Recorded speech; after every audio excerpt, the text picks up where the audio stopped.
Ayah melarangku datang ke pesta agar tak mempermalukan adiknya yang sukses. 3 bulan kemudian, dia datang melamar kerja, dan aku adalah CEO yang akan mewawancarainya. Sebelum kita mulai, absen dulu yuk dengan cara like, komen, dan pastinya subscribe ya. Aroma kue jahe dan mentega yang baru dipanggang menguar dari dapur, berbaur dengan wangi pinus dari hiasan kecil di sudut ruang keluarga. Bagi Prima, aroma itu adalah penanda dimulainya musim perayaan, sebuah sinyal bahwa rutinitas kerja yang monoton akan segera digantikan oleh kehangatan yang langka. Dari semua perayaan, pesta malam tahun baru di rumah Pak Dehario adalah yang paling ia nantikan. Itu adalah satu-satunya momen dalam setahun di mana benteng-benteng tak kasat mata di dalam keluarganya seolah sedikit runtuh, memungkinkan tawa dan percakapan mengalir lebih bebas. Tahun ini terasa berbeda. Prima memandangi gaun berwarna biru malam yang tergantung di balik pintu kamarnya. Gaun sederhana dengan potongan alain yang elegan. Dibelinya sebulan lalu dengan bonus akhir tahun dari pekerjaannya. Ia bukan orang yang gemar berbelanja, tetapi gaun itu terasa seperti sebuah janji. Janji untuk dirinya sendiri bahwa ia akan melangkah ke tahun yang baru dengan lebih percaya diri. Prima, jangan melamun saja. Bantu ibu angkat kue ini. Suara Ibu Sukma memecah lamunannya. Prima bergegas ke dapur. Di sana, ibunya sedang sibuk menata kue-kue kering ke dalam stoples. Wajahnya tampak lelah tetapi dihiasi seulas senyum tipis. Ini buat dibawa ke rumah Pak De besok, Bu? Tanya Prima sambil mengambil alis toples kaca. Tentu saja. Masa kita datang dengan tangan kosong? Jawab Ibu Sukma. Ayahmu juga sudah menyiapkan buah-buahan terbaik dari toko langganannya. Di ruang tengah, Pak Hartono, ayahnya, duduk di kursi favoritnya. Kacamata bertengger di ujung hidung, matanya terpaku pada koran sore seolah berita utama di sana jauh lebih penting daripada hiruk-pikuk persiapan di rumahnya sendiri. Ia adalah pria yang membangun hidupnya di atas fondasi prinsip dan ekspektasi. Baginya, citra keluarga adalah segalanya. Ayah sudah siapkan kemeja untuk besok. Sapa Prima, mencoba menarik perhatiannya. Pak Hartono menurunkan korannya sedikit, hanya memperlihatkan matanya. Sudah, ibumu yang siapkan. Kamu sendiri. Jangan pakai baju yang aneh-aneh. Acara keluarga, bukan konser musik. Prima tersenyum kecut. Komentar seperti itu sudah menjadi makanan sehari-hari. Ia adalah seorang konten strategis di sebuah perusahaan rintisan yang sedang naik daun. Sebuah pekerjaan yang sulit dipahami oleh ayahnya. Di mata Pak Hartono, pekerjaan Prima tidak lebih dari tukang tulis di internet. Sebuah profesi tanpa jenjang karir yang jelas jika dibandingkan dengan pekerjaan kantoran konvensional yang ia dambakan untuk anak-anaknya. Berbeda dengan Danu, adiknya. Danu adalah personifikasi harapan Pak Hartono. Lulus dari universitas ternama dengan predikat memuaskan, ia langsung bekerja di sebuah bank swasta. Posisinya sebagai relationship manager mungkin terdengar mentereng, dan Danu memainkannya dengan sangat baik. Ia selalu punya cerita tentang klien besar atau target penjualan yang berhasil ia lampaui, cerita yang selalu menjadi hidangan utama di meja makan. Danu muncul dari kamarnya. Rambutnya masih basah sehabis mandi. Ia melempar senyum penuh percaya diri yang sepertinya sudah terpasang permanen di wajahnya. Wah, aromanya enak sekali. Pasti untuk acara besok, ya? Aku tidak sabar. Tahun ini pasti akan jadi tahun terbaikku. Selalu optimis kamu, Dan, sahut Ibu Sukma, matanya berbinar bangga. Harus, Bu. Di dunia perbankan, optimisme itu separuh dari kesuksesan. Balas Danu, melirik sekilas pada ayahnya yang kini tersenyum tipis di balik korannya. Sebuah senyum persetujuan yang langka, yang selalu dicari Prima namun jarang sekali ia dapatkan. Melihat interaksi itu, Prima merasakan sengatan kecil di hatinya, sesuatu yang sudah sangat ia kenal. Tapi ia menepisnya. Besok malam, di tengah riuh tawa sepupu dan kehangatan keluarga besar, semua itu tidak akan terasa. Besok malam, ia hanya ingin menjadi bagian dari mereka, tanpa syarat, tanpa perbandingan. Gaun biru di kamarnya adalah jimat keberuntungannya. Setidaknya, itulah yang ia yakini. Malam itu, Saat keluarga berkumpul setelah makan malam, Danu menjatuhkan pengumumannya dengan gaya yang dramatis namun dibuat santai. Ia meletakkan ponselnya di meja, berdeham pelan untuk memastikan semua perhatian tertuju padanya. Oh ya, ayah, ibu, Kak Prima, mulainya. Besok di acara Pak D, aku akan bawa seseorang. Ibu Sukma yang sedang merajut langsung berhenti. Seseorang? Pacar baru, dan Danu tersenyum lebar. Bisa dibilang begitu. Namanya Susan. Nama itu terdengar asing. Prima mencoba mengingat apakah Danu pernah menyebutkannya, tetapi nihil. Adiknya memang cukup tertutup soal percintaan. Sering berganti pasangan tanpa pernah mengenalkannya secara resmi. Ini adalah yang pertama. Pak Hartono akhirnya meletakkan korannya sepenuhnya di meja. Ini adalah sinyal bahwa topik pembicaraan telah mencapai level penting. Susan? Anak siapa? Kerjanya apa? Tanyanya dengan nada interogasi yang khas. Disinilah Danu bersinar. Ia menegakkan punggungnya. Matanya berbinar penuh kebanggaan. Namanya Susan Wijoyo. Ayahnya punya beberapa bisnis ekspor-impor. Tapi bukan itu yang penting. Yah, Susan membangun karirnya sendiri. Dia sekarang senior brand manager di PNG. Hening sejenak. Nama perusahaan multinasional raksasa itu menggantung di udara. Syarat akan prestise. Prima bisa melihat ayahnya sedang memproses informasi itu. Senior Brand Manager. Jabatan itu terdengar solid, penting, dan yang paling utama, mudah dipahami. PNG? Ulang Pak Hartono. Nadanya berubah dari interogasi menjadi kekaguman. Itu perusahaan besar sekali. Hebat sekali pacarmu itu. Tentu saja, yah, dia wanita yang cerdas dan ambisius. Timnya baru saja memenangkan penghargaan pemasaran tingkat Asia Pasifik bulan lalu. Tambah Danu, seolah menaburkan lebih banyak bubuk emas di atas citra Susan. Ibu Sukma menangkupkan kedua tangannya. Ya ampun, Danu, kamu pintar sekali cari pasangan. Pasti anaknya cantik dan sopan, ya? Pasti, Bu. Susan itu paket komplit. Sahut Danu. Di tengah euforia itu, Prima merasa dirinya semakin menyusut. Ia mencoba untuk ikut bahagia demi adiknya. Sungguh. Wah, hebat sekali. Dan semoga kalian langgeng. Ya, orangnya baik, kan? Tanyanya. Sebuah pertanyaan yang berfokus pada karakter, bukan jabatan. Namun, pertanyaannya seolah tertiup angin. Pak Hartono sudah kembali fokus pada Danu. Kalau begitu, kita harus memberikan kesan yang baik besok. Jangan sampai keluarga kita terlihat memalukan di depan calon menantu dari keluarga terpandang. Kalimat itu, jangan sampai terlihat memalukan, terdengar seperti gema peringatan di telinga Prima. Tatapan ayahnya kini beralih dari Danu, menyapu seisi ruangan, dan berhenti sejenak padanya. Hanya sedetik. Tetapi cukup untuk membuat perasaan tidak enak mulai merayap di benak Prima. Obrolan berlanjut, didominasi oleh pertanyaan-pertanyaan seputar Susan. Lulusan mana? Tinggal di mana? Keahliannya apa? Danu menjawab semuanya dengan detail yang memukau, melukiskan potret seorang wanita muda yang sempurna, sukses, dan berasal dari latar belakang yang mengesankan. Prima hanya diam mendengarkan. Ia merasa seperti penonton di teater keluarganya sendiri. Cerita tentang kesuksesan klien yang berhasil ia bantu naikkan engagement rate-nya sebesar 300% tiba-tiba terasa begitu sepele. Bonus akhir tahun yang ia gunakan untuk membeli gaun biru itu terasa seperti uang receh dibandingkan gaji seorang senior brand manager di PNG. Malam itu, saat kembali ke kamarnya, ia memandangi gaun biru itu lagi. Entah kenapa, sinarnya terasa sedikit meredup.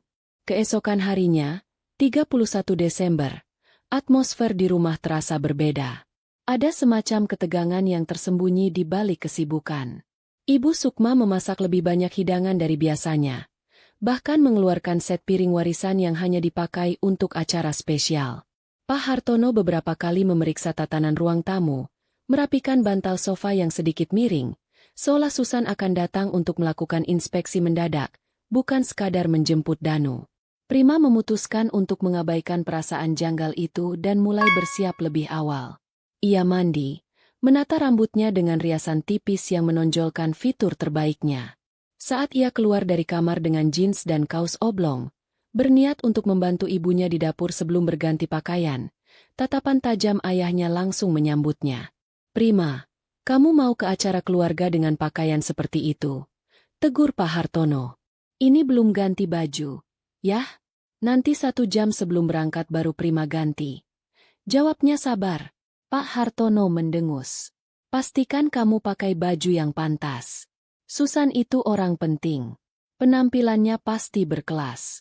Jangan sampai kamu terlihat seperti asistennya Danu nanti," kata asisten. Itu menusuk tajam. Prima menelan ludah, berusaha menahan emosi.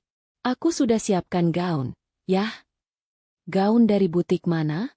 "Jangan-jangan dari toko di mal yang obralan itu," lanjut Pak Hartono, tanpa memandangnya, sibuk merapikan koran di meja. Setiap kata adalah palu kecil yang menghantam kepercayaan dirinya. Ia yang tadinya merasa cantik dan pantas dengan gaun biru itu, kini mulai ragu. Apakah warnanya terlalu mencolok? Apakah potongannya terlalu sederhana? Ibu Sukma, yang mendengar percakapan itu dari dapur, mencoba menengahi dengan lembut. "Sudah, Pak. Prima pasti sudah tahu mana baju yang pantas. Jangan mulai." "Ah, aku tidak mulai," balas Pak Hartono. Suaranya sedikit meninggi. "Aku hanya ingin menjaga nama baik keluarga. Danu sudah berhasil membawa calon yang bibit, bebet, bobotnya jelas. Kita harus mendukungnya, bukan malah jadi batu sandungan." Lagi-lagi, kalimat yang seolah menempatkan Prima sebagai potensi masalah. Ia tidak menjawab, hanya berbalik dan masuk kembali ke kamarnya. Pintu ditutupnya pelan, tetapi di dalam hatinya, sebuah badai sedang bergemuruh. Ia duduk di tepi tempat tidur, memandangi gaun birunya. Gaun itu kini terasa seperti kostum untuk sebuah peran yang tidak ia inginkan. Peran kakak perempuan yang biasa-biasa saja. Ia membuka ponselnya, melihat lini masa media sosial. Teman-temannya sudah mulai mengunggah foto persiapan mereka untuk malam tahun baru, penuh tawa dan keceriaan. Sebuah dunia yang terasa begitu jauh dari kamarnya yang tiba-tiba terasa pengap. Beberapa saat kemudian, terdengar suara Danu di luar, berbicara di telepon. Suaranya terdengar ceria. "Iya, sayang, aku sudah siap. Nanti aku kenalkan ke ayah dan ibu sebelum kita berangkat." "Oh, tentu saja mereka akan suka padamu. Kamu kan sempurna." Prima memejamkan mata. Kata, "sempurna," itu terdengar seperti vonis. Susan sempurna, dan secara implisit, Prima tidak. Perbandingan itu tidak lagi terselubung, tetapi terpampang nyata, terang benderang di bawah lampu ruang keluarga mereka. Ia tahu, malam ini tidak akan menjadi seperti yang ia bayangkan. Kehangatan yang ia dambakan terasa semakin dingin, digantikan oleh bayang-bayang seorang wanita bernama Susan yang bahkan belum pernah ia temui. 1 jam sebelum waktu keberangkatan, Prima telah selesai bersiap. Ia berdiri di depan cermin, mematut dirinya dalam balutan gaun biru malam itu. Kainnya jatuh dengan pas di tubuhnya, dan warnanya serasi dengan kulitnya. Untuk sesaat, ia berhasil mengumpulkan kembali serpihan kepercayaan dirinya. Ia menarik napas dalam-dalam. Ia bisa melalui ini. Saat ia membuka pintu kamar, keluarganya sudah berkumpul di ruang tengah. Danu tampak gagah dengan kemeja batiknya yang licin. Ibu Sukma anggun dengan gamis barunya. Pak Hartono berdiri tegak dengan kemeja lengan panjangnya, tampak tegang sekaligus bangga. Mereka sedang menunggu kedatangan Susan. Melihat penampilan Prima, Ibu Sukma tersenyum. "Nah, kan, cantik sekali anak ibu." Namun, senyum itu lenyap saat Pak Hartono menoleh. Ia tidak mengatakan apa-apa pada awalnya. Hanya memandangi Prima dari atas ke bawah dengan tatapan menilai yang dingin. Tatapan yang sama seperti saat ia memeriksa laporan keuangan bulanan. "Prima, kemari sebentar," panggil Pak Hartono, suaranya datar. Ia memberi isyarat agar Prima mengikutinya ke ruang kerja yang sedikit terpisah dari ruang keluarga. Perasaan Prima langsung tidak enak. Jantungnya berdebar kencang. Ia mengikuti ayahnya masuk ruangan yang beraroma buku-buku tua dan kayu. Pak Hartono menutup pintu. Duduk. Perintahnya. Prima duduk di kursi di seberang meja kerja ayahnya. Ruangan itu terasa dingin. Pak Hartono tidak langsung bicara. Ia merapikan beberapa kertas di mejanya. Sebuah gerakan yang Prima tahu adalah cara ayahnya mengumpulkan otoritas sebelum menyampaikan sesuatu yang penting. Setelah ayah pikirkan baik-baik, mulainya, akhirnya menatap Prima. Ayah rasa, lebih baik malam ini kamu di rumah saja. Dunia Prima seolah berhenti berputar. Udara di paru-parunya terasa habis. Apa maksud ayah? Bisiknya. Suaranya nyaris tak terdengar. Kamu di rumah saja. Tidak usah ikut ke acara Pak D. Ulang Pak Hartono. Kali ini dengan penekanan yang lebih jelas. Tapi, kenapa? Aku sudah siap. Ini acara keluarga. Air mata mulai menggenang di pelupuk mata Prima. Tetapi ia berusaha keras menahannya. Menangis di depan ayahnya adalah tanda kelemahan. Pak Hartono menghela napas. Seolah penjelasan ini adalah sebuah beban. Begini, Prima. Malam ini adalah momen penting untuk Danu. Dia membawa Susan untuk pertama kalinya. Ayah tidak mau ada hal-hal yang membuat suasana jadi canggung. Canggung? Apa yang akan kubuat jadi canggung? Tanya Prima. Suaranya sedikit bergetar karena campuran amarah dan luka. Lihatlah dirimu, kata Pak Hartono, menunjuk Prima dengan dagunya. Dan lihatlah apa yang telah Danu capai. Susan datang dari lingkungan yang berbeda. Nanti di sana, semua orang akan bertanya tentang pekerjaan, tentang pencapaian. Ayah tidak mau kamu harus duduk di sana merasa minder atau diperbandingkan. Ini demi kebaikanmu juga. Demi kebaikanmu. Alasan klasik yang selalu digunakan untuk menutupi tindakan paling egois. Jadi karena pekerjaan Prima tidak sementereng pacar Danu, Prima tidak boleh datang. Tanyanya lugas, kepedihan membuat suaranya menjadi tajam. Bukan begitu bahasanya. Bentak Pak Hartono. Akhirnya kehilangan kesabarannya. Bahasa yang benar adalah, biarkan adikmu mendapatkan sorotan malam ini tanpa ada gangguan. Dia membawa nama baik keluarga. Jangan sampai kamu merusaknya dengan penampilanmu yang pas-pasan itu. Jangan sampai kamu mempermalukan keluarga. Kalimat terakhir itu adalah belati yang menghunjam tepat di jantungnya. Mempermalukan keluarga. Jadi, keberadaannya adalah sebuah aib. Prima tidak lagi bisa berkata-kata. Rasa sakitnya begitu hebat hingga terasa kebas. Ia hanya menatap ayahnya, pria yang seharusnya melindunginya, yang kini secara terang-terangan mengusirnya dari keluarganya sendiri demi menjaga citra di depan orang asing. Ia berdiri, kakinya terasa seperti jeli. Tanpa sepatah kata pun, ia berbalik dan berjalan keluar dari ruang kerja itu. Di ruang tengah, Ibu Sukma dan Danu menatapnya dengan cemas. Ibu Sukma sepertinya sudah menduga apa yang terjadi, tetapi ia hanya menunduk, tidak berani menentang suaminya. Danu tampak bingung, tetapi tidak mengucapkan sepatah kata pun untuk membelanya. Prima berjalan lurus menuju kamarnya, mengabaikan tatapan mereka.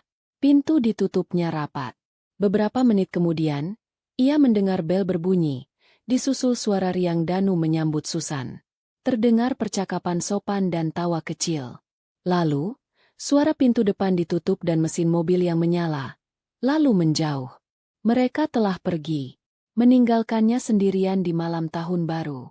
Keheningan yang ditinggalkan oleh deru mobil yang menjauh terasa memekakan telinga. Untuk beberapa menit, Prima hanya berdiri mematung di tengah kamarnya.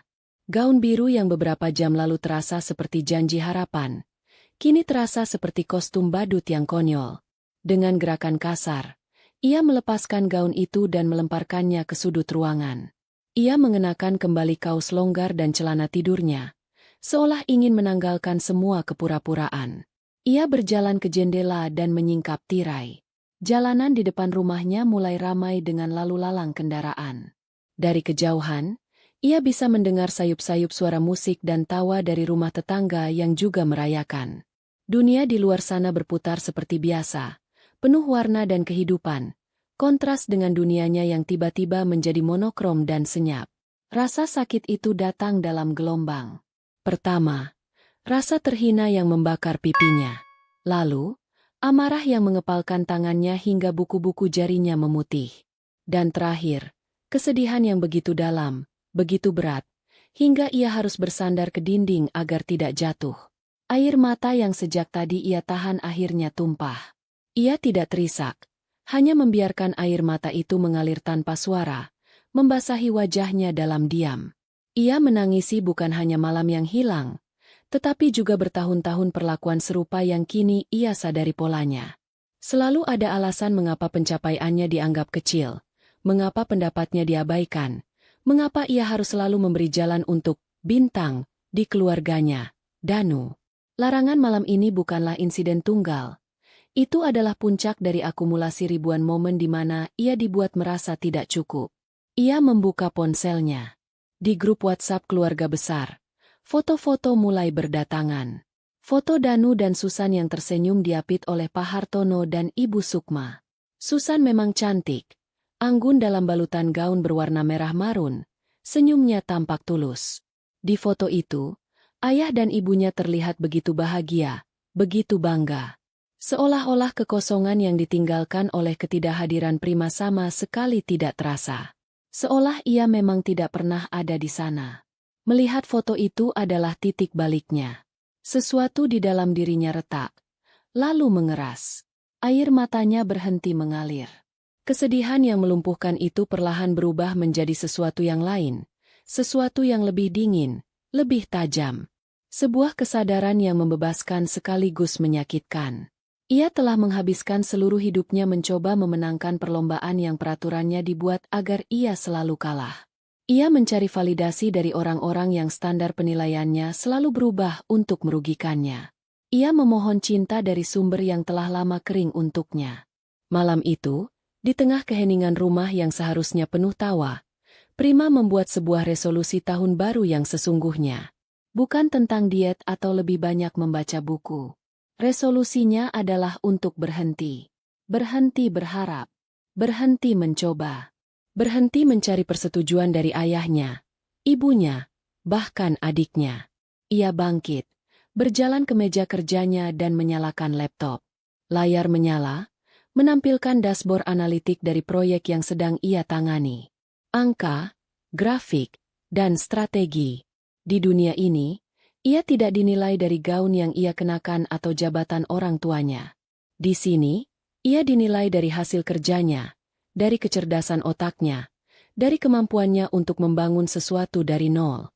Di dunia ini, ia adalah Prima, bukan kakaknya Danu. Ia membuka sebuah dokumen baru. Di atas halaman kosong itu, ia mulai mengetik rencana bisnis untuk kuartal pertama tahun depan. Jari-jarinya menari di atas keyboard.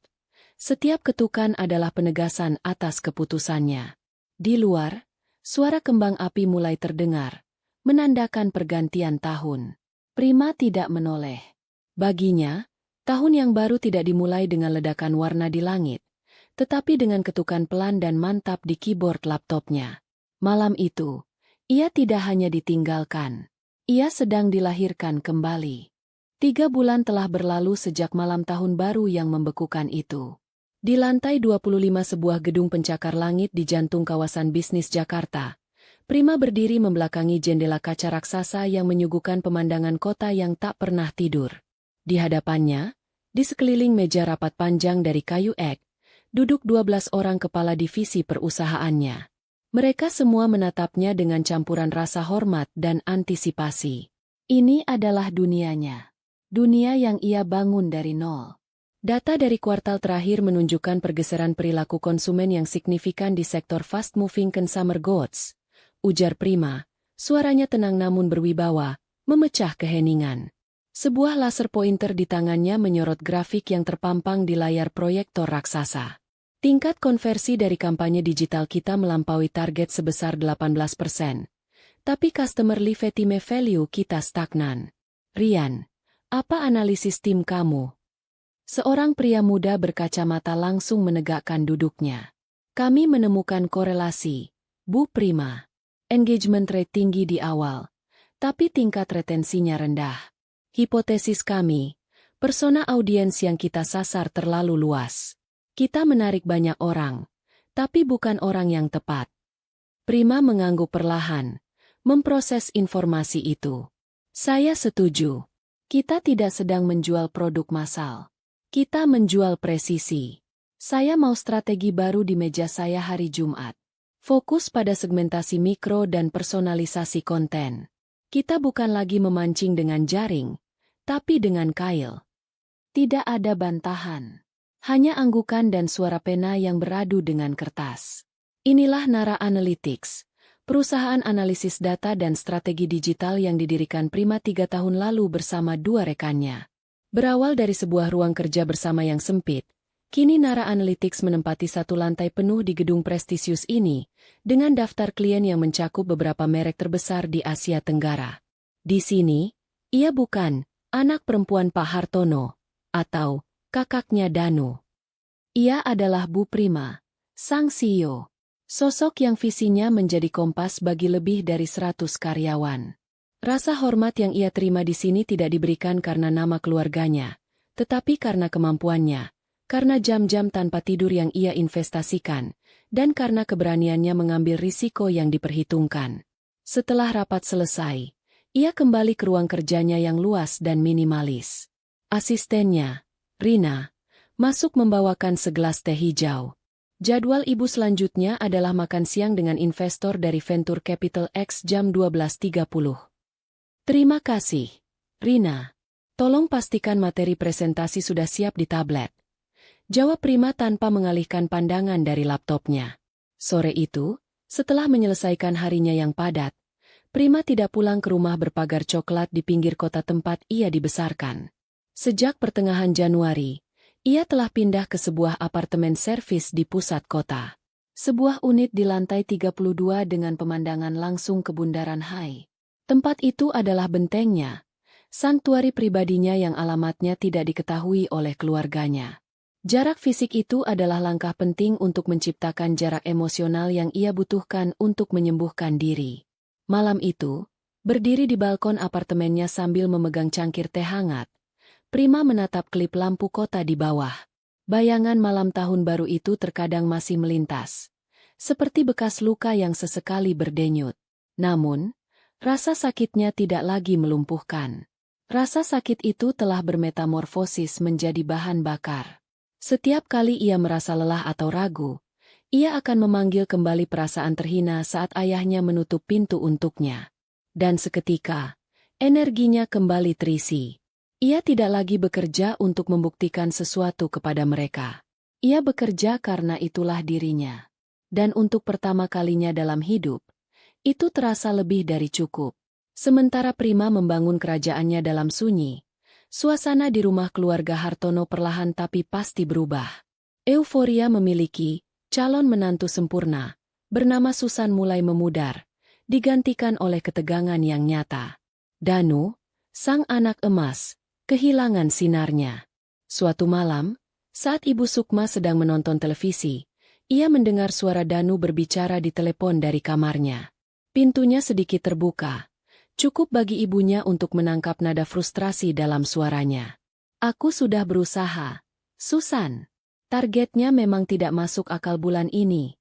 Jeda sejenak. Tidak, aku belum bisa membayar cicilan mobilku yang baru. Aku harus menutupi tagihan kartu kredit dulu. Tentu saja aku tahu mobilmu lunas dibayar tunai.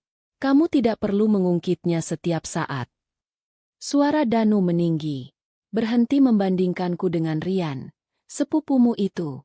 Kami bekerja di bidang yang berbeda. Aku muak. Susan. Aku muak selalu merasa tidak cukup baik di dekatmu. Bra. Suara bantingan telepon yang keras diikuti oleh keheningan yang mencekam. Ibu Sukma mematikan televisi. Hatinya mencelos. Ini bukan pertama kalinya ia mendengar pertengkaran seperti itu. Sejak Danu menjalin hubungan serius dengan Susan, ia melihat perubahan pada putranya. Danu yang dulu selalu ceria dan penuh percaya diri, kini sering terlihat murung dan mudah tersinggung. Tekanan untuk mengimbangi gaya hidup Susan sangat membebaninya. Susan, Dengan jabatannya yang mentereng, terbiasa dengan makan malam di restoran mewah, liburan akhir pekan keluar kota, dan barang-barang bermerek. Danu, dengan gajinya sebagai relationship manager yang sangat bergantung pada komisi, berusaha keras untuk mengimbangi. Ia membeli mobil baru yang cicilannya mencekik, menggunakan kartu kredit hingga batas maksimal, semuanya demi menjaga citra pasangan sukses yang ia dan ayahnya banggakan. Pekerjaannya di bank pun tidak lagi terasa memuaskan. Tekanan target yang semakin tinggi dan politik kantor yang melelahkan membuatnya kelelahan. Kebanggaan yang dulu ia rasakan saat mengenakan seragam banknya kini luntur, digantikan oleh kecemasan setiap pagi saat harus berangkat kerja. Beberapa menit setelah telepon itu, Danu keluar dari kamar. Wajahnya pias dan lelah. "Danu, kamu tidak apa-apa?" tanya Ibu Sukma lembut. "Aku tidak apa-apa, Bu," jawab Danu ketus, berjalan ke dapur untuk mengambil air. "Hanya stres kerja biasa." "Ibu dengar kamu dan Susan bertengkar lagi," ujar Ibu Sukma hati-hati. Danu membanting gelasnya ke meja. "Ibu menguping? Sejak kapan Ibu peduli? Bukankah Ibu dan Ayah yang paling menginginkan aku bersama wanita sukses seperti Susan?" Sindirnya tajam. "Kami hanya ingin yang terbaik untukmu," lirih Ibu Sukma. "Yang terbaik untukku atau yang terbaik untuk citra keluarga?" balas Danu sinis. Ia mengambil kunci mobilnya. "Aku mau keluar." Pintu depan dibanting tertutup, meninggalkan Ibu Sukma sendirian di ruang tengah yang remang-remang. Ia sadar, tirai kesuksesan yang mereka banggakan di sekitar Danu mulai robek, menampakkan kenyataan yang jauh dari kata sempurna. Ironisnya, di saat yang sama, ia sama sekali tidak tahu bahwa putrinya yang lain, yang mereka anggap biasa saja, justru sedang menenun kisah suksesnya sendiri dalam diam. Suatu Selasa malam, saat Prima sedang meninjau proposal dari tim kreatifnya di sofa apartemennya yang nyaman, ponselnya berdering. Nama, Ibu, tertera di layar. Sudah hampir 2 minggu sejak telepon terakhir mereka. Prima membiarkannya berdering 3 kali sebelum akhirnya menggeser tombol hijau. Ada sedikit rasa bersalah, tetapi juga keengganan yang lebih besar. "Halo, Bu," sapanya. Suaranya netral. "Halo, Prima. Sedang apa, Nak?" Suara Ibu Sukma terdengar seperti biasa, hangat namun berjarak. "Lagi santai saja, Bu. Baru selesai kerja." Sebuah jawaban standar yang tidak berarti apa-apa. "Oh, syukurlah kalau pekerjaanmu lancar. Jangan lupa makan, ya. Jaga kesehatan. Jangan sampai sakit." Itulah naskah mereka. Percakapan yang selalu berputar di permukaan. Makan, kesehatan, cuaca. Tidak pernah ada pertanyaan yang lebih dalam. "Pekerjaanmu tentang apa? Apa yang membuatmu bahagia? Apa yang membuatmu lelah?" Pertanyaan-pertanyaan itu seolah berada di seberang jurang yang terlalu lebar untuk diseberangi. "Ibu dan Ayah sehat?" tanya Prima, memainkan perannya dalam ritual ini. "Sehat. Alhamdulillah. Ayahmu seperti biasa, sibuk dengan komunitas pensiunannya," jawab Ibu Sukma. Ada jeda sejenak. Lalu ia melanjutkan dengan nada yang sedikit berbeda, lebih ragu. "Adikmu, Danu, akhir-akhir ini dia agak murung." Jantung Prima sedikit berdebar. "Murung kenapa, Bu?" "Entahlah. Katanya masalah pekerjaan. Sepertinya tekanannya berat sekali di bank. Kadang Ibu kasihan melihatnya. Pulang malam, wajahnya lelah sekali." Prima diam, tidak tahu harus merespons apa. Ia bisa saja mengatakan, "Sudah kuduga," atau "Itulah risikonya." Tetapi ia memilih untuk tidak mengatakan apa-apa. Ya, semoga Danu bisa melewatinya. Hanya itu yang bisa ia ucapkan. "Iya, semoga saja," sahut Ibu Sukma. "Oh ya, kapan kamu mau main ke rumah? Sudah lama sekali rasanya. Ibu masak kesukaanmu nanti." Sebuah undangan yang terlambat 3 bulan. Prima merasakan sedikit kepahitan di ujung lidahnya. "Nanti ya, Bu. Kerjaan lagi pada sekali akhir-akhir ini," jawabnya. Sebuah alasan yang sopan namun tegas. Ia belum siap untuk kembali ke rumah itu. ke ruangan-ruangan yang penuh dengan kenangan penolakan. Percakapan pun berakhir beberapa saat kemudian, ditutup dengan basa-basi yang sama seperti saat dibuka. Setelah telepon ditutup, Prima meletakkan ponselnya. Ia tidak merasakan kerinduan yang mendalam, hanya semacam kehampaan. Telepon dari ibunya barusan terasa seperti laporan status dari dunia lain. Sebuah dunia di mana ia pernah tinggal tetapi tidak lagi menjadi bagian darinya. Panggilan itu hanya mempertegas satu hal, mereka baik-baik saja tanpanya. Mereka tidak mencarinya saat ia menghilang, dan mereka tidak benar-benar bertanya di mana ia sekarang. Mereka hanya menjalankan rutinitas, dan ketidakhadirannya hanyalah sebuah catatan kaki yang tidak penting. Kesadaran itu, alih-alih menyakitkan, justru menguatkan tekadnya. Ia telah membuat pilihan yang tepat. Jalan yang ia tempuh sekarang adalah miliknya seorang, dan ia tidak akan menoleh ke belakang. Pagi itu, kantor Nara Analytics sibuk seperti biasanya.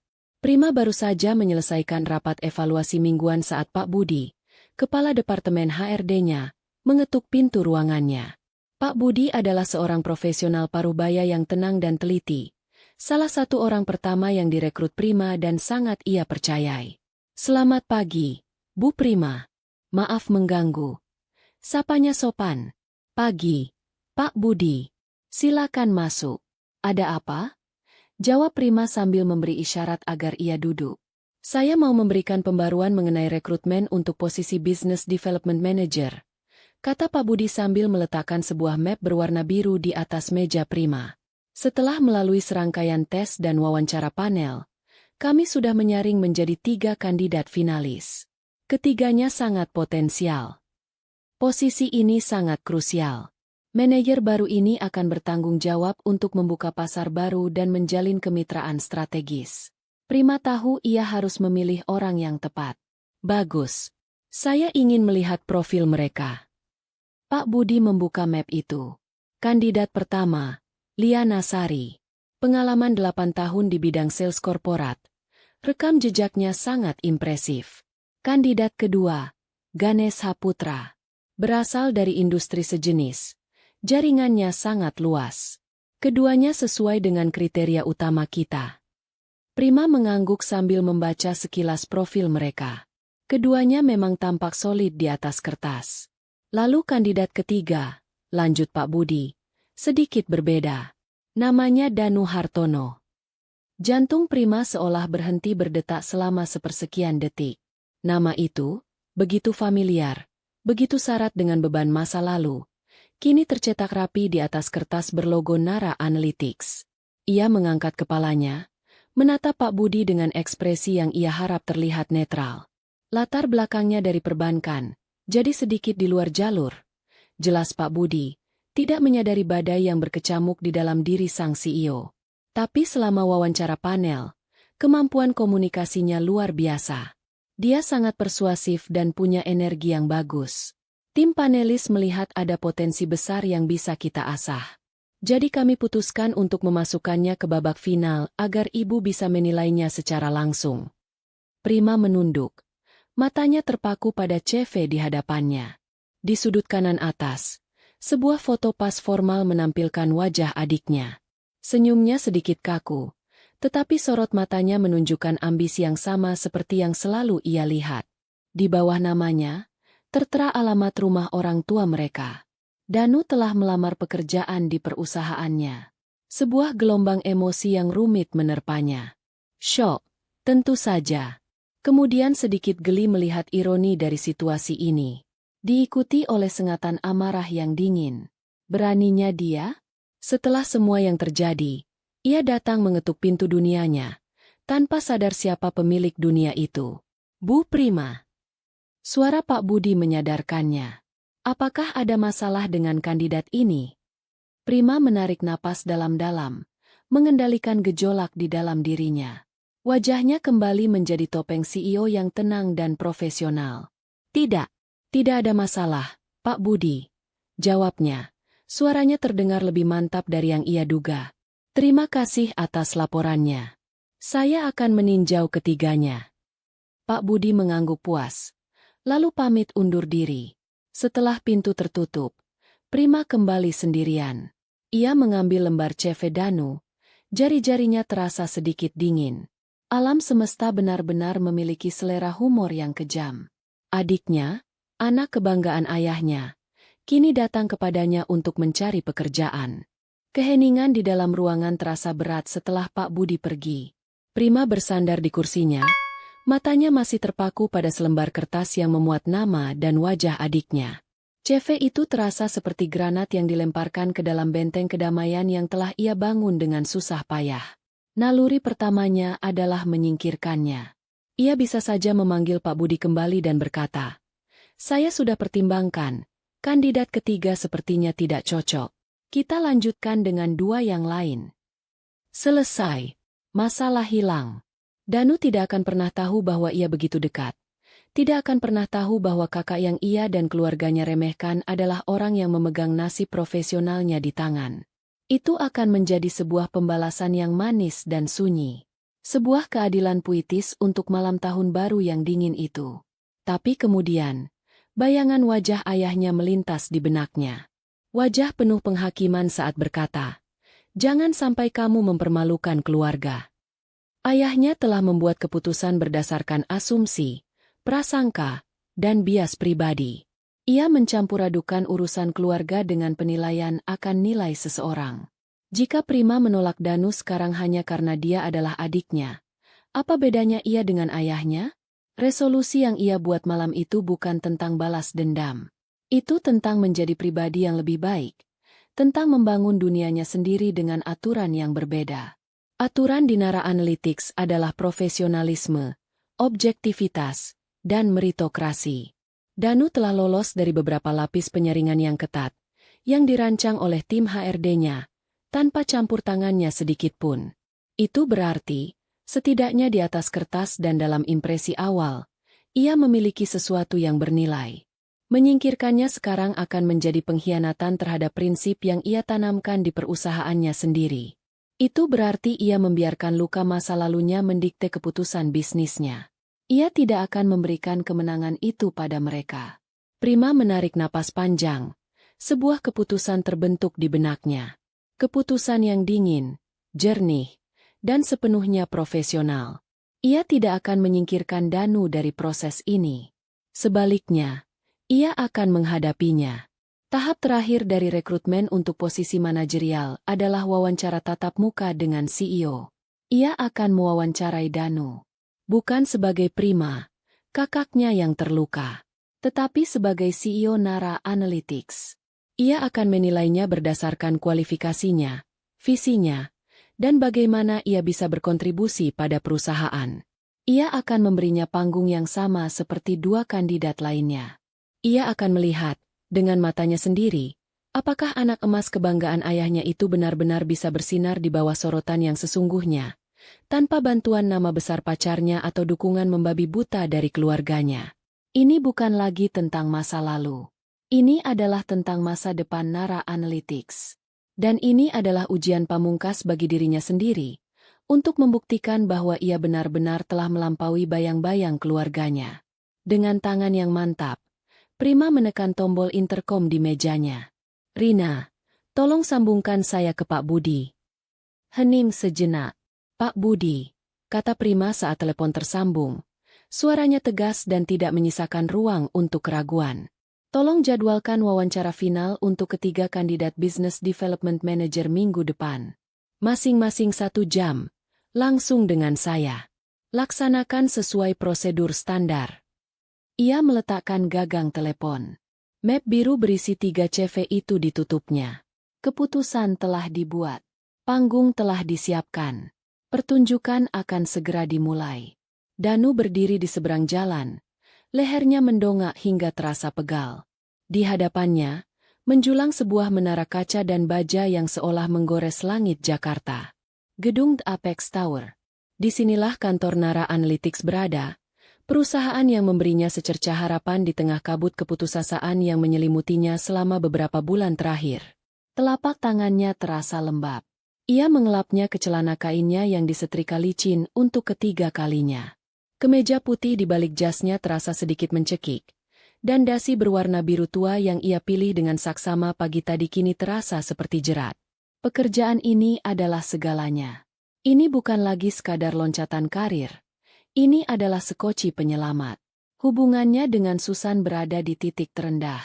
Pertengkaran mereka semakin sering terjadi, selalu berpusat pada satu hal, ketidakmampuannya mengimbangi standar Susan. Mobilnya terasa usang di sebelah sedan Eropa milik Susan. Apartemen sewaannya terasa sempit dibandingkan penthouse orang tua Susan. Gajinya, yang dulu ia banggakan, kini terasa seperti uang saku. Ayahnya, Pak Hartono, yang tadinya memuja-muja Susan, kini mulai menyiratkan kekecewaan pada Danu karena tidak bisa menjaga hubungan baik. Tekanan datang dari segala arah. Nara Analytics adalah jawabannya. Sebuah perusahaan teknologi yang sedang meroket, dikenal dengan budaya kerjanya yang inovatif dan gajinya yang kompetitif. Lolos ke tahap wawancara final di sini terasa seperti memenangkan lotre. Ini adalah kesempatannya untuk membungkam semua keraguan. Untuk membuktikan kepada Susan, kepada ayahnya, dan terutama kepada dirinya sendiri, bahwa ia bukanlah seorang pecundang. Dengan napas dalam-dalam, ia menyeberang jalan dan melangkah masuk ke lobi gedung yang dingin dan megah. Lantainya terbuat dari marmer mengilap yang memantulkan cahaya dari lampu-lampu gantung modern. Aroma kopi premium dan parfum mahal menguar di udara. Puluhan profesional muda berjalan cepat dengan laptop di tangan dan earbuds di telinga, memancarkan aura kesibukan dan ambisi. Dunia ini terasa begitu hidup, begitu penuh energi, sangat berbeda dengan suasana kaku dan hierarkis di bank tempatnya bekerja. Saya ada janji wawancara dengan Nara Analytics, ujarnya pada resepsionis, berusaha agar suaranya terdengar lebih percaya diri daripada perasaannya. Sang resepsionis tersenyum ramah, memindai kode QR dari ponselnya, dan dalam sekejap sebuah kartu akses sementara tercetak. Lantai 25, Pak Danu. Bapak bisa langsung naik menggunakan lift di sebelah sana. Semoga sukses. Saat lift melesat naik tanpa suara, Danu memandangi pantulan dirinya di dinding cermin. Ia merapikan dasinya sekali lagi.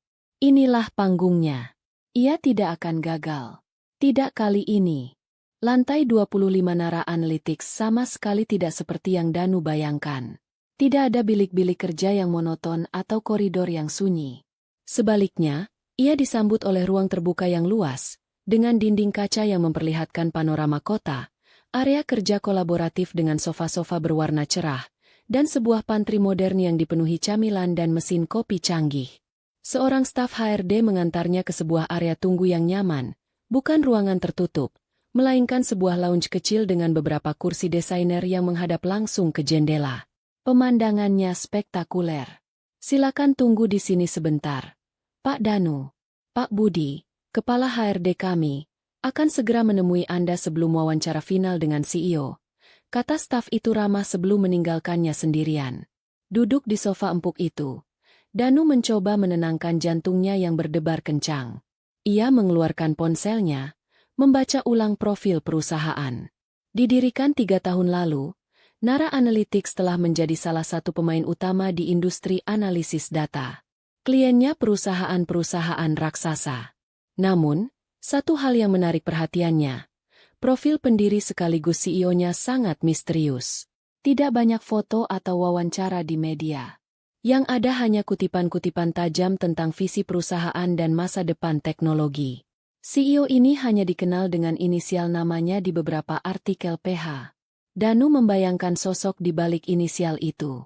Pasti seorang pria parubaya yang jenius, mungkin lulusan MIT atau Stanford, yang kembali ke Indonesia untuk membangun kerajaan teknologinya.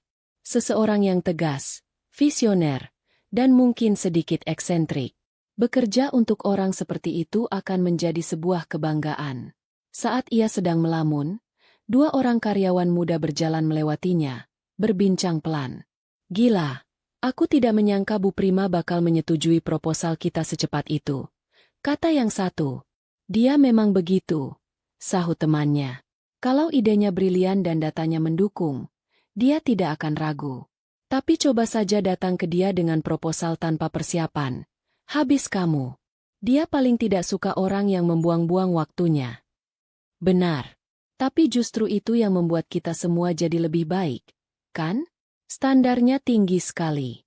Aku belum pernah punya pimpinan yang sebegitu dihormati sekaligus sedikit ditakuti seperti dia. Mereka berlalu, meninggalkan Danu yang termenung. Bu Prima. Jadi CEO-nya seorang wanita. Ini sedikit di luar dugaannya. Tetapi entah kenapa, rasa kagumnya justru bertambah.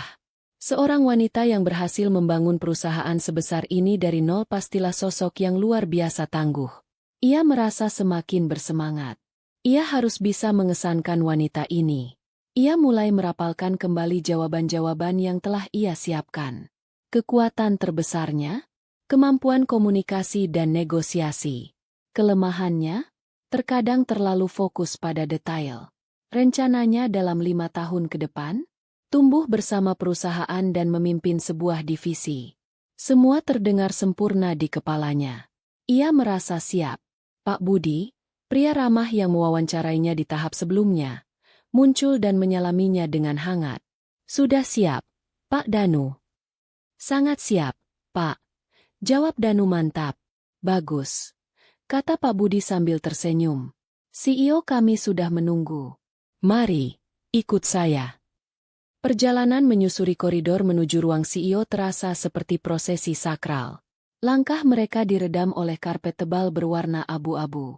Di dinding, terpajang beberapa karya seni abstrak dan plakat-plakat penghargaan yang diraih Nara Analytics. Setiap plakat adalah bukti bisu dari kesuksesan perusahaan, dan setiap langkah membuat Danu semakin merasa kecil sekaligus bersemangat. Jangan gugup, ya, Pak Danu, kata Pak Budi, mungkin merasakan ketegangan Danu. CEO kami memang orang yang sangat detail dan tajam, tapi beliau juga sangat adil dalam menilai. Beliau tidak suka basa-basi, jadi langsung saja ke intinya. Baik, Pak. Terima kasih atas sarannya. Jawab Danu. Beliau membangun semua ini benar-benar dari bawah. Tambah Pak Budi. Nadanya penuh kekaguman. Saya ingat 3 tahun lalu. Kantor kami hanya sebuah ruangan kecil di coworking space. Karyawannya hanya 5 orang. Tapi visi beliau tidak pernah kecil. Beliau selalu tahu kemana arah perusahaan ini akan dibawa. Kami semua di sini sangat menghormatinya. Cerita itu semakin membangun citra sang CEO di benak Danu. Seorang visioner, seorang perintis. Ia kini membayangkan seorang wanita tangguh berusia akhir 30-an atau awal 40-an, dengan tatapan mata setajam elang dan pembawaan yang mengintimidasi. Ia mempersiapkan mentalnya untuk menghadapi figur sekuat itu. Mereka akhirnya tiba di ujung koridor, di depan sebuah pintu kayu solid yang tampak berbeda dari pintu-pintu kaca di sepanjang koridor. Pintu ini tidak memiliki plakat nama, hanya sebuah gagang pintu perak yang elegan. Kesederhanaan itu justru membuatnya terasa lebih eksklusif dan penting. Ini ruangannya, bisik Pak Budi. Tarik napas, dan jadilah diri sendiri. Beliau bisa tahu kalau ada orang yang berpura-pura. Nasihat terakhir itu membuat tenggorokan Danu sedikit kering. Pak Budi memberinya senyum penyemangat, lalu mengetuk pintu itu 2 kali. Ketukan itu terdengar menggema di koridor yang hening. Sebuah suara wanita yang tenang dan jernih terdengar dari dalam. Masuk. Suara itu, entah kenapa terasa samar-samar familiar, seperti gema dari masa lalu yang jauh. Namun, Danu tidak sempat memikirkannya lebih jauh. Pintu di hadapannya sudah mulai terbuka. Pak Budi mendorong pintu kayu yang berat itu ke dalam, memperlihatkan sebuah ruangan yang membuat Danu menahan napas. Ruangan itu didominasi oleh satu dinding yang seluruhnya terbuat dari kaca, menyajikan pemandangan cakrawala Jakarta yang tak terbatas. Sinar matahari sore membanjiri ruangan, membuat partikel debu menari-nari di udara seperti kunang-kunang. Perabotannya minimalis namun mewah. Sebuah rak buku tinggi berisi buku-buku bisnis dan teknis, beberapa sofa kulit berwarna krem, dan di tengah ruangan, menghadap ke jendela raksasa, berdiri sebuah meja kerja modern dari kayu dan logam. Ruangan itu memancarkan aura ketenangan, kontrol, dan kekuasaan mutlak. Bu, ini Pak Danu Hartono, kandidat terakhir kita, kata Pak Budi dengan hormat. Mata Danu langsung tertuju pada sosok yang duduk di balik meja kerja itu. Cahaya yang terang dari jendela di belakangnya mengubah sosok itu menjadi siluet yang gelap. Ia tidak bisa melihat wajahnya dengan jelas. Hanya garis bentuk tubuh seorang wanita yang duduk dengan postur tegak sempurna. Rambutnya tertata rapi. Sosok itu sedang menunduk, membaca beberapa dokumen di hadapannya. "Silakan, Pak Danu," ujar Pak Budi, mempersilakannya masuk lebih jauh. Danu melangkah masuk. Setiap langkahnya terasa berat seolah ia berjalan di dalam air. Jantungnya berdegup kencang. Campuran antara rasa takjub akan kemegahan ruangan itu dan ketegangan yang memuncak. Ia mencoba memasang senyum terbaiknya. Senyum seorang profesional yang percaya diri, meskipun di dalam dirinya terasa seperti akan meledak. Sosok di balik meja itu meletakkan pulpennya dengan gerakan pelan dan terukur. Suara klik kecil pulpen itu di atas meja kayu terdengar sangat jelas di ruangan yang hening. Kemudian, sosok itu menutup map dokumen di hadapannya. Gerakannya tidak tergesa-gesa, penuh dengan keyakinan yang tenang. Danu berhenti beberapa langkah di depan meja, menunggu sosok itu mengangkat kepala. Inilah saatnya. Momen penentuan. Ia akan bertemu dengan sang visioner, Bu Prima, pendiri Nara Analytics. Ia akan menunjukkan padanya bahwa ia adalah orang yang tepat untuk perusahaan ini. Dengan gerakan yang sama pelannya, sosok itu mengangkat kepalanya. Wajahnya perlahan terangkat dari bayangan dan disinari oleh cahaya lembut dari dalam ruangan. Waktu seolah berhenti. Senyum yang sudah disiapkan Danu membeku di wajahnya. Wajah itu bukan wajah seorang wanita parubaya yang tangguh seperti yang ia bayangkan. Bukan wajah asing yang penuh intimidasi. Itu adalah wajah yang ia lihat hampir setiap hari sepanjang hidupnya. Wajah yang sama yang menatapnya dari seberang meja makan saat sarapan. Wajah yang sama yang ia lihat di foto-foto keluarga yang tergantung di dinding rumah. Wajah kakak perempuannya, Prima. Darah seolah surut dari wajah Danu, meninggalkan sensasi dingin dan kebas. Udara di paru-parunya terasa lenyap. Otaknya berputar, mencoba memproses data yang mustahil ini. Prima, kakaknya, CEO Nara Analytics? Ini tidak mungkin. Ini pasti mimpi buruk. Prima yang ia kenal adalah gadis pendiam yang bekerja sebagai tukang tulis, yang diremehkan ayahnya, yang tidak diizinkan ikut pesta tahun baru karena dianggap akan mempermalukan keluarga. Tapi wanita yang duduk di hadapannya ini bukanlah Prima yang itu. Posturnya memancarkan kekuasaan. Tatapan matanya, yang kini menatap lurus ke arahnya, tidak lagi lembut atau mengalah. Tatapan itu tajam, analitis, dan sepenuhnya impersonal. Ia mengenakan blus sutra berwarna gading yang tampak mahal. Rambutnya disanggul rapi, memperlihatkan leher jenjangnya. Di pergelangan tangannya, melingkar sebuah jam tangan tipis yang elegan. Ini adalah orang asing yang kebetulan memiliki wajah kakaknya. Pak Budi, yang sama sekali tidak menyadari drama tanpa suara yang sedang berlangsung, menyelesaikan tugasnya. "Baik, Bu Prima, saya tinggal dulu, ya, Pak Danu, semoga lancar." Ia tersenyum pada Danu, lalu berbalik dan keluar ruangan, menutup pintu kayu yang berat itu di belakangnya. Klik. Suara mekanisme kunci pintu yang kembali ke tempatnya terdengar seperti palu hakim yang menjatuhkan vonis. Mereka kini sendirian. Keheningan di antara mereka begitu pekat, bisa diiris dengan pisau. Danu masih berdiri mematung, mulutnya sedikit terbuka, matanya membelalak tak percaya. Ia ingin mengatakan sesuatu. "Kak Prima, apa-apaan ini? Bagaimana bisa?" Tetapi tidak ada suara yang keluar. Tenggorokannya tercekat. Prima, di sisi lain, tetap tenang sempurna. Tidak ada sedikit pun keterkejutan di wajahnya. Ia hanya menatap adiknya selama beberapa detik, membiarkan kenyataan yang menghancurkan itu meresap sepenuhnya ke dalam benak Danu. Kemudian, dengan gerakan yang terkontrol, ia memberi isyarat ke kursi kosong di depan mejanya. Suaranya, saat akhirnya ia berbicara, adalah suara yang sama yang ia dengar dari balik pintu. Jernih, tenang, dan profesional. Suara seorang CEO yang akan memulai wawancara, bukan suara seorang kakak yang bertemu adiknya. "Selamat siang, Pak Danu Hartono. Terima kasih sudah datang." Ia berhenti sejenak, menatap lurus ke mata adiknya yang masih dipenuhi keterkejutan. "Silakan duduk." Bagi Danu, kalimat itu bukanlah sebuah undangan. Itu adalah pernyataan. Pernyataan bahwa dunia yang ia kenal, tatanan hierarki di keluarganya, dan semua asumsi yang ia pegang tentang kakaknya, baru saja runtuh berkeping-keping di bawah kakinya. Danu memaksa kakinya yang terasa seperti timah untuk melangkah maju dan duduk di kursi di hadapan Prima. Kursi kulit itu terasa empuk, tetapi Danu merasa seperti sedang duduk di atas bara api. Ruangan itu terasa dingin, AC-nya mungkin disetel pada suhu terendah, tetapi keringat dingin mulai membasahi kening dan punggungnya.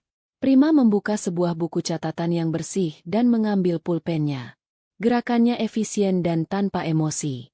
"Baik. Mari kita mulai," katanya. Nadanya sama seperti saat ia berbicara kepada kepala divisinya. "CV Anda menarik, Pak Danu.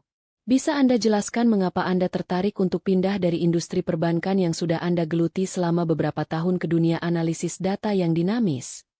Pertanyaan pertama. Sebuah pertanyaan standar yang seharusnya bisa dijawab Danu sambil tidur. Ia sudah menyiapkan jawaban yang mulus tentang sinergi antara analisis keuangan dan data konsumen. Tetapi sekarang, semua kalimat yang telah ia susun rapi di kepalanya menguap begitu saja. Ia menatap wajah kakaknya. Wajah yang sama, tetapi sangat berbeda. Tidak ada kehangatan di sana. Tidak ada jejak kakak perempuan yang dulu sering membuatkannya mie instan saat ia belajar sampai larut malam. Yang ada hanya tatapan seorang eksekutif yang sedang mengevaluasi aset. Saya mencari tantangan baru," jawab Danu. Suaranya serak dan terdengar bodoh di telinganya sendiri. "Saya merasa industri teknologi lebih menjanjikan untuk masa depan." Prima mencatat sesuatu di bukunya. Menjanjikan dalam hal apa? Kompensasi, jenjang karir, atau kepuasan personal? Tanyanya tajam, langsung ke inti. Danu tergagap. "Semuanya. Tentu saja, semuanya." Wawancara itu berlanjut seperti sebuah sesi interogasi yang sopan. Setiap pertanyaan yang dilontarkan Prima adalah pertanyaan profesional yang wajar, tetapi dalam konteks ini, setiap pertanyaan terasa seperti sebuah tamparan. Di Nara Analytics, kami sangat menghargai resiliensi dan kemampuan belajar dari kesalahan. Bisa Anda ceritakan satu kegagalan terbesar dalam karir Anda? Dan apa pelajaran paling berharga yang Anda petik dari sana? Lidah Danu terasa keluh. Kegagalan terbesarnya? Ia merasa seluruh hidupnya adalah sebuah kegagalan yang baru saja terungkap di ruangan ini. Kegagalan terbesarnya adalah meremehkan orang yang duduk di hadapannya. Kegagalan terbesarnya adalah terlalu sombong untuk melihat melampaui citra yang diciptakan ayahnya. Ia tidak bisa mengatakan itu semua. "Saya pernah salah memprediksi pergerakan pasar," gumamnya. Sebuah jawaban generik yang terdengar lemah. Prima tidak berkomentar, hanya terus menulis. "Bagaimana Anda mendefinisikan kesuksesan, Pak Danu?" Pertanyaan itu adalah pukulan telak. Sukses? Apakah sukses itu seperti Susan, dengan jabatan mentereng tetapi membuat pasangannya merasa kecil? Apakah sukses itu seperti ayahnya, yang menjaga citra keluarga dengan mengorbankan perasaan anaknya sendiri? Definisi sukses yang selama ini ia pegang teguh. Mobil bagus, jabatan tinggi, pasangan yang bisa dibanggakan, kini terasa begitu dangkal dan rapuh. Ia tidak bisa menjawab. Ia hanya menggelengkan kepala pelan. Matanya menatap kosong ke permukaan meja yang mengilap. Wawancara itu mungkin hanya berlangsung 20 menit. Tetapi bagi Danu, rasanya seperti seumur hidup. Prima tidak pernah sekalipun memanggilnya Danu atau Dik. Ia selalu, "Pak Danu." Ia tidak pernah menunjukkan emosi, baik itu kemarahan, kemenangan, atau bahkan iba. Sikap profesionalnya yang tanpa celah itulah yang justru terasa paling menyakitkan. Itu adalah dinding tak terlihat yang menegaskan posisi mereka. Ia adalah CEO, dan Danu hanyalah seorang kandidat yang gagal. Akhirnya, Prima menutup buku catatannya. "Baik, saya rasa cukup untuk hari ini. Terima kasih banyak atas waktu Anda, Pak Danu. Tim HRD kami akan menghubungi Anda kembali dalam 1 atau 2 minggu ke depan mengenai hasilnya." Sebuah kalimat formalitas yang Danu tahu artinya adalah, kau ditolak. Ia berdiri dengan kaki gemetar, mengulurkan tangan. Terima kasih, Bu Prima. Mengucapkan gelar itu terasa aneh dan pahit. Prima menyambut uluran tangannya. Jabat tangannya singkat, kuat, dan dingin. Sama-sama. Hati-hati di jalan. Saat Danu berbalik dan berjalan menuju pintu, ia merasa tatapan Prima mengikutinya. Bukan tatapan seorang kakak, tapi tatapan seorang pemimpin yang baru saja membuat keputusan bisnis. Pintu tertutup di belakangnya, dan Danu bersandar sejenak di dinding koridor, berusaha mengatur napas.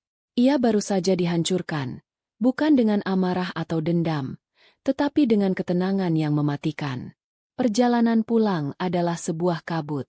Danu tidak ingat bagaimana ia bisa menyetir melewati lalu lintas Jakarta yang padat tanpa mengalami kecelakaan. Pikirannya kosong, dipenuhi oleh gaung suara profesional Prima dan bayangan kantornya yang megah. Rasa malu, syok, dan penyesalan bergejolak di dalam dirinya seperti badai. Saat ia tiba di rumah, hari sudah menjelang malam. Pak Hartono dan Ibu Sukma sudah menunggunya di ruang keluarga. Wajah mereka penuh harap. Bagaimana, Dan? Lancar wawancaranya? CEO-nya terkesan denganmu? Sambut Pak Hartono, berdiri dari kursinya. Danu tidak menjawab. Ia melepas sepatunya dengan gerakan lambat, melempar tas kerjanya ke sofa, dan menjatuhkan dirinya di kursi yang paling jauh. Wajahnya pucat pasi. Danu, ada apa? Tanya Ibu Sukma, merasakan ada yang tidak beres. Danu menatap kedua orang tuanya dengan pandangan kosong. Butuh beberapa saat sebelum ia bisa mengeluarkan suara. Wawancaranya gagal, bisiknya. Gagal? Kenapa bisa? Tanya Pak Hartono. Nadanya langsung berubah kecewa. Kamu tidak mempersiapkannya dengan baik. Aku sudah mempersiapkannya. Potong Danu. Suaranya bergetar. Ia menatap ayahnya lekat-lekat. Ayah tidak akan percaya siapa CEO perusahaan itu. Memangnya siapa? Orang asing. Danu tertawa, tetapi tawa itu terdengar serak dan penuh kepedihan. CEO-nya adalah Kak Prima. Hening. Pak Hartono dan Ibu Sukma saling berpandangan, lalu menatap Danu seolah ia sudah gila. Apa maksudmu? Hardik Pak Hartono. Jangan mengarang cerita yang tidak-tidak. Kakakmu itu. Kakakku adalah pendiri dan pemilik Nara Analytics. Sela Danu, suaranya kini lebih keras, syarat dengan emosi yang tertahan. Kantornya di The Apex Tower, lantai 25. Dia yang mewawancaraiku. Dia yang menolakku. Pak Hartono terdiam, mulutnya ternganga. Ibu Sukma menutup mulutnya dengan kedua tangan. Matanya membelalak tak percaya. Tidak mungkin, desis Pak Hartono. Dia menipu. Itu pasti bukan perusahaannya. Dia hanya pegawai di sana. Keyakinan yang telah ia bangun seumur hidupnya, bahwa putranya lah sang bintang dan putrinya hanyalah figuran, menolak untuk runtuh. Danu mengeluarkan ponselnya, membuka situs web Nara Analytics dengan tangan gemetar, dan melemparkannya ke meja. Baca sendiri. Namanya Prima Hartono. Wanita yang ayah larang datang ke pesta tahun baru karena takut mempermalukan keluarga, ternyata adalah seorang CEO. Fakta itu, yang diucapkan dengan begitu gamblang, akhirnya meruntuhkan tembok penyangkalan Pak Hartono. Ia menatap layar ponsel, lalu menatap Danu, lalu ke istrinya. Wajahnya melewati serangkaian emosi yang cepat, kebingungan, syok, lalu kemarahan. Namun, di bawah semua itu, sebuah emosi baru mulai muncul.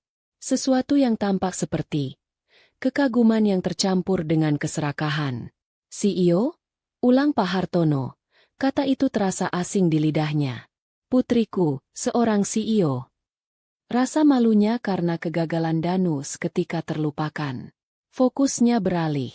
Sebuah realitas baru yang gemilang terbentang di hadapannya. Citra keluarga. Prestis. Kebanggaan. Putrinya, yang selama ini ia anggap sebagai investasi gagal, ternyata adalah tambang emas. Kita harus meneleponnya. Seru Pak Hartono tiba-tiba, Matanya berbinar dengan semangat yang baru. Kita harus memberinya selamat. Sukma, kita harus merayakan ini. Ibu Sukma masih tampak bingung. Sementara Danu menatap ayahnya dengan jijik. Di tengah reruntuhan harga dirinya, ayahnya justru sibuk memikirkan bagaimana cara memungut keuntungan dari kesuksesan kakaknya. Gempa bumi baru saja mengguncang fondasi keluarga mereka. Dan semua orang hanya peduli pada bangunan mana yang masih bisa diselamatkan untuk dipamerkan. Begitu sampai di apartemennya, Prima melepas sepatunya dan berjalan langsung ke dapur untuk menyeduh teh chamomile. Wawancara dengan Danu menguras energinya lebih dari yang ia duga. Bukan karena percakapannya, tetapi karena beban emosional yang harus ia tahan di bawah topeng profesionalismenya. Ia tidak merasa menang, hanya merasa lega karena semuanya telah usai. Saat tehnya sedang diseduh, ponselnya yang tergeletak di meja dapur bergetar.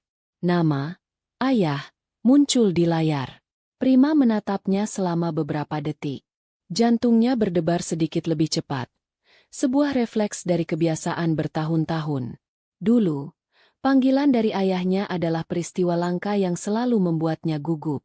Ia membiarkan panggilan itu berdering hingga mati dan masuk ke pesan suara. Ia tahu persis mengapa ayahnya menelepon. Danu sudah sampai di rumah.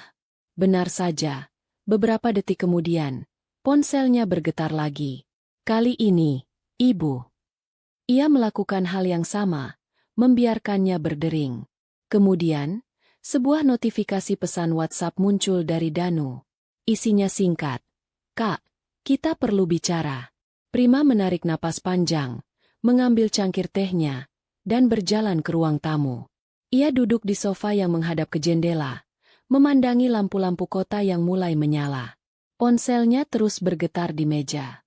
Panggilan masuk silih berganti dari ayah dan ibunya, diselingi oleh rentetan notifikasi pesan. Ayah, Danu sudah cerita. Kenapa kamu tidak pernah bilang apa-apa? Telepon ayah sekarang. Ibu. Prima, selamat ya, nak. Ibu tidak menyangka. Ibu bangga sekali padamu. Angkat teleponnya dong. Ibu mau dengar suaramu. Ayah. Prima. Jangan tidak sopan. Ayah meneleponmu. Ibu. Nak, setidaknya balas pesan ibu. Kami khawatir. Kata, bangga. Kata, khawatir. Kata-kata itu terdengar begitu hampa, begitu terlambat. Di mana kebanggaan mereka saat ia bekerja lembur hingga larut malam untuk membangun bisnisnya? Di mana kekhawatiran mereka saat ia menghabiskan malam tahun baru sendirian di kamarnya? Prima meraih ponselnya, bukan untuk menjawab, tetapi untuk membungkamnya. Ia mengaktifkan mode, jangan ganggu. Layar menjadi gelap, getaran berhenti. Seketika, keheningan yang menenangkan kembali menyelimuti apartemennya. Ia tidak marah. Anehnya, ia justru merasa kasihan. Mereka seperti anak kecil yang baru menyadari bahwa mainan lama yang mereka abaikan ternyata terbuat dari emas murni. Ketertarikan mereka yang tiba-tiba ini bukanlah tentang dirinya sebagai pribadi. Ini tentang status barunya, tentang kesuksesan yang bisa mereka klaim sebagai bagian dari diri mereka.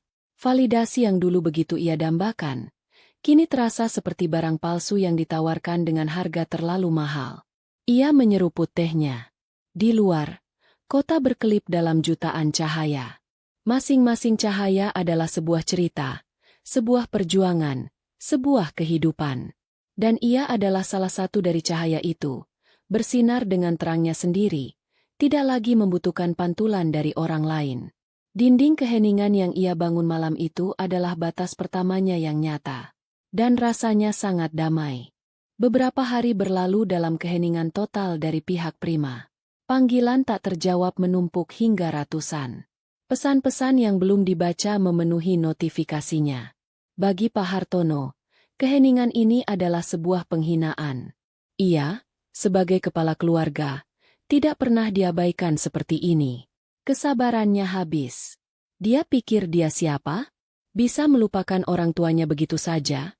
Geram Pak Hartono pada suatu sore, mondar-mandir di ruang keluarga. Kita harus menemuinya. Kita datangi langsung. Danu, yang sejak hari wawancara itu lebih banyak diam, mencoba mencegah. Jangan, yah. Mungkin Kak Prima butuh waktu. Waktu untuk apa? Dia itu anak kita. Bentak Pak Hartono. Ia menoleh ke Danu. Berikan alamatnya. Alamat yang ada di dokumen lamaran kerjamu. Dengan berat hati, Danu memberikan alamat apartemen Prima. Malam itu juga, Pak Hartono dan Ibu Sukma berkendara menuju pusat kota. Ibu Sukma membawa sebuah rantang berisi rendang daging, makanan kesukaan Prima, seolah-olah hidangan itu bisa menjadi jembatan untuk memperbaiki hubungan yang telah retak. Saat mereka tiba di tujuan sesuai peta digital, keduanya tertegun. Di hadapan mereka bukanlah kompleks apartemen biasa, melainkan sebuah menara residensial yang mewah dan menjulang tinggi, dengan lobi megah yang diterangi lampu kristal dan beberapa mobil Eropa terparkir di depan. Apa benar ini alamatnya? Bisik Ibu Sukma, merasa ciut. Mereka masuk ke lobi yang luas, merasa canggung dan salah kostum di antara para penghuni yang berpakaian rapi. Seorang konsierge dengan seragam necis menyambut mereka. Selamat malam, Bapak, Ibu. Ada yang bisa saya bantu? Kami mau bertemu putri kami, Prima Hartono. Jawab Pak Hartono, berusaha terdengar berwibawa. Konsierge itu memeriksa sistemnya. Mohon maaf, Bapak dan Ibu sudah ada janji. Kami orang tuanya. Tukas Pak Hartono, sedikit tersinggung. Baik, akan saya coba hubungkan melalui interkom, kata konsierge itu dengan sopan. Beberapa saat kemudian, ia mengangguk. Ibu Prima sudah memberikan akses. Silakan naik ke lantai 32, unit 32A. Perasaan lega sekaligus aneh menyelimuti Pak Hartono. Mereka naik lift berkecepatan tinggi yang senyap. Telinga mereka sedikit berdengung saat mencapai lantai 32. Koridornya dilapisi karpet tebal, sunyi dan beraroma wangi yang lembut. Mereka menemukan unit 32A. Sebuah pintu kayu sederhana namun tampak kokoh. Tidak ada kemewahan yang mencolok, tetapi segalanya terasa berkualitas. Pak Hartono menarik napas, merapikan kemejanya, lalu menekan bel. Ia sudah menyiapkan pidato di kepalanya, campuran antara teguran, ucapan selamat, dan nasihat kebapakan.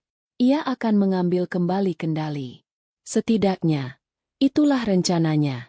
Di dalam apartemennya, Prima melihat kedatangan orang tuanya melalui layar monitor interkomnya. Ia sudah menduga ini akan terjadi. Keras kepala ayahnya adalah sesuatu yang bisa ia prediksi dengan akurasi 100%. Saat bel berbunyi, ia tidak beranjak dari tempatnya. Ia menekan tombol untuk berbicara. Suaranya yang jernih dan tenang memenuhi koridor sunyi melalui pengeras suara kecil di dekat pintu. Ada apa? Pak Hartono dan Ibu Sukma terkejut mendengar suaranya tanpa melihat wujudnya. Prima, ini ayah dan ibu. Buka pintunya, nak, kata Pak Hartono, mencoba menyembunyikan kekesalannya. Kami datang jauh-jauh untuk menemuimu. Aku bisa lihat dari monitor. Jawab Prima datar. Ada perlu apa? Kami hanya ingin bicara. Kami bangga padamu. Nak, sangat bangga. Timpal Ibu Sukma, mengangkat rantang rendang seolah-olah kamera bisa melihatnya. Ibu bawakan makanan kesukaanmu. Ada jeda sejenak. Terima kasih, Bu. Tapi aku tidak lapar. Jawab Prima lembut, namun tegas. Ia kemudian melanjutkan. Tidak ada lagi yang perlu dibicarakan. Nada suaranya yang final membuat kesabaran Pak Hartono habis. Jangan kurang ajar, Prima. Kami ini orang tuamu. Kamu sukses sekarang lalu jadi sombong? Melupakan dari mana asalmu? Suaranya mulai meninggi, menggema di koridor yang sepi. Di dalam apartemennya, Prima berjalan mendekati pintu, seolah ingin lebih dekat dengan konfrontasi terakhir ini. Kata, sombong, itu. Kata yang sama yang digunakan sebagai alasan untuk mengucilkannya. Ia menarik napas. Suaranya tetap tenang saat ia menjawab melalui interkom. Setiap kata diucapkannya dengan perlahan dan jelas. Sombong. Ulangnya. Dulu, saat aku hanya ingin merayakan tahun baru bersama keluarga, ayah menutup pintu pesta untukku. Ayah bilang, jangan sampai aku mempermalukan nama baik keluarga di depan pacar Danu yang sukses. Ia berhenti, membiarkan kenangan pahit itu menggantung di udara di antara mereka. Pak Hartono terdiam. Kata-kata itu menghantamnya seperti pukulan telak. Aku belajar dari malam itu. Yah, lanjut Prima. Aku belajar bahwa nilai diriku tidak ditentukan oleh kalian. Aku belajar untuk membangun duniaku sendiri, dengan pintuku sendiri. Ia menghela napas terakhir, sebuah napas kebebasan. Dunia yang kubangun ini tenang dan aman. Aku tidak akan membiarkan siapapun merusaknya. Eddie, maaf. Sama seperti ayah yang dulu menutup pintu untukku, sekarang, pintu rumahku tertutup untuk kalian. Dengan kalimat itu, ia menekan tombol end call. Sambungan interkom terputus. Lampu merah kecil di panel luar padam. Di luar, di koridor mewah yang sunyi, Pak Hartono dan Ibu Sukma berdiri mematung. Rantang rendang di tangan Ibu Sukma terasa berat dan dingin. Tidak ada lagi yang bisa dikatakan. Tidak ada lagi pintu yang bisa diketuk. Mereka telah dihadapkan pada cermin dari perbuatan mereka sendiri, dan bayangan yang terpantul sama sekali tidak mereka sukai. Di dalam, Prima tidak lagi meneteskan air mata. Ia berbalik dari pintu, berjalan melewati ruang tamunya yang luas, dan berdiri di depan jendela kacanya yang raksasa. Di bawahnya, Jakarta berkelip seperti permadani permata. Ia tidak merasa menang atau kalah. Ia hanya merasa utuh. Pintu di belakangnya mungkin telah tertutup untuk masa lalunya, tetapi jendela di hadapannya terbuka lebar menuju masa depan yang ia ciptakan sendiri. Dan untuk pertama kalinya, ia merasa benar-benar di rumah. Kisah Prima mengajarkan kita bahwa validasi sejati datang dari dalam diri. Pintu yang ia tutup bukan untuk balas dendam, melainkan untuk memulai babak baru yang lebih damai dan menghargai diri sendiri. Nah, ceritanya sudah selesai. Sekarang giliran kalian yang jadi hakimnya. Kalau kamu ada di posisi Prima, apa yang akan kamu lakukan? Komen, tutup pintu. Jika kamu setuju dengan tindakan Prima, mereka tidak pantas dapat kesempatan kedua. Komen, buka pintu. Jika kamu akan memberi mereka kesempatan, karena keluarga tetaplah keluarga. Coba tulis jawabanmu. Kita lihat tim mana yang paling banyak.